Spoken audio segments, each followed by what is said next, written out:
हिंदू धर्म में बहुत सारी देवताओं और असुरों के युद्ध की कथाएं प्रचलित हैं, मगर सबसे ज्यादा जिस कथा के बारे में लोग जानते हैं वह है समुद्र मंथन। समुद्र मंथन पहला ऐसा काम था जिसे देवताओं और असुरों ने मिलकर किया था।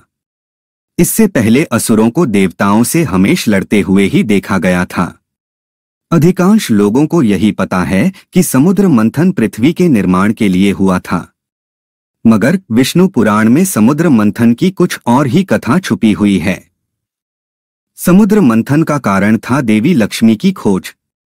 जी हाँ, देवी लक्ष्मी के क्षीर सागर में विलुप्त होने के बाद जब उनकी तलाश की गई तब हुआ था समुद्र मंथन। आइए जानते हैं इस दिव्य घटना के बारे में। कथा के अनुसार जब ब्रह्मा जी ने भगवान विष्णु से पृथ्वी के निर्माण के विषय में बात की तब एक बार फिर भगवान विष्णु और देवी लक्ष्मी को एक दूसरे से बिछड़ना पड़ा।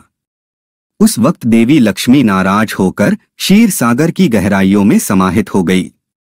वहीं भगवान विष्णु पृथ्वी लोक को बसाने के बारे में विचार करने लगे।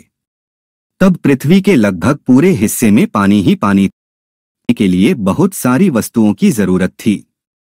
यह वस्तुएं क्षीर सागर में छुपे हुए थे।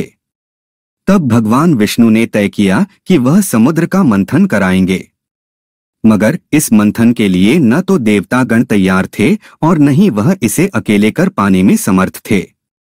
वहीं दूसरी तरफ देवी लक्ष्मी के रुष्ट होने से पूरे ब्रह्मांड में सभी देवता और असुर श्रीहीन हो गए थे।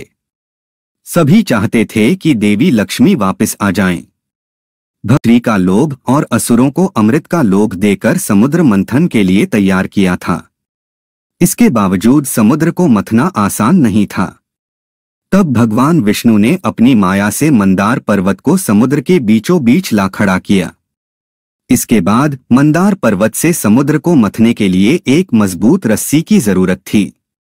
तब भगवान विष्णु ने भगवान शिव से उनके गले में वास करने वाले नाग वासुकी को समुद्र मंथन के लिए देने के लिए आग्रह किया। इसके बाद बारी आई कि वासुकी के मुंह का हिस्सा कौन पकड़ेगा और पूंछ का हिस्सा कौन पकड़ेगा। वासुकी के मुंह से जहरीली हवा निकलती थी, मगर वह हिस्सा मजबूत था, वहीं पूंछ का हिस्सा कमजोर था। तब असुरों ने तय किया कि वह मजबूत भाग को पकड़ेंगे। हालांकि यह भगवान विष्णु की एक चाल थी। इसके बाद बारी आई कि मंदार पर्वत के भार को कौन उठाएगा। तब भगवान विष्णु ने कछुए का रूप धारण किया और अपनी पीठ पर मंदार पर्वत को रख लिया। तब कई वर्षों तक समुद्र मंथन का काम चलता रहा। तब जाकर सबसे पहले मंथन से हलाहल निकला। इसे भगवान शिव ने पी लिया। तभी से उन्हें नीलकंठ कहा जाने लगा। इसके बाद कामधेनु गाय, उच्चैश्रवा घोड़ा, ऐरावत हाथी, कौस्तुभमणि हीरा, कल्पवृक्ष पेड़ और ऐसे 13 रत्न निकले। सबसे आखिर में देवी लक्ष्मी समुद्र मंथन से निकली। जैसे ही देवी लक्ष्मी समुद्र से बाहर आईं, सभी देवताओं के गहने और धन वापस